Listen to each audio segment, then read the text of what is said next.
జోగేశ్వరరావు.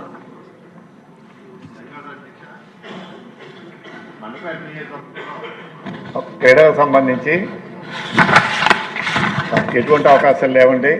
మరి మన ప్రభుత్వం అయితే క్రీడలు ప్రోత్సహించాలి, యువతని బాగా ఉత్సాహపరచాలని ఒక మంచి ఉద్దేశం వెళ్తున్నప్పటికీ కనీసం మంచి గ్రౌండ్ సౌకర్యం కూడా లేవు సార్. దీన్ని గమనించి 2016 డిసెంబర్ నెలలో ఆనాటి గౌరవ ముఖ్యమంత్రి శ్రీ నారా చంద్రబాబు నాయుడు గారు 2 కోట్ల రూపాయలు శాంక్షన్ చేస్తే తర్వాత వచ్చినట్టు వైఎస్ఆర్ గవర్నమెంట్ దాన్ని రద్దు చేసిందండి. కాబట్టి మరి మీ ద్వారా ప్రభుత్వాన్ని మండపేట నియోజకవర్గం హెడ్ క్వార్టర్స్ అంటే మండపేట పట్టణంలో 6 ఎకరాల 9 సెంట్లు స్థలం హై స్కూల్లో ఉందండి.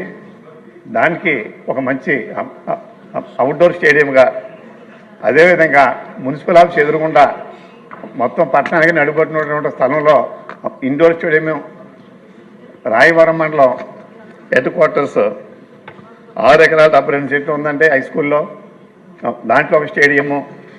అదేవిధంగా కపిలేశ్వరం మండల హెడ్ క్వార్టర్స్లో 5 ఎకరాల 24 సెంట్లు ఉందండి, దాంట్లో ఒక స్టేడియము. మొత్తం 4 స్టేడియంలు ఏర్పాటు చేయించమని చెప్పి మీ ద్వారా ప్రభుత్వానికి కోరుతున్నాను అధ్యక్ష. జ్యోతుల్ నెహ్రూ గారు.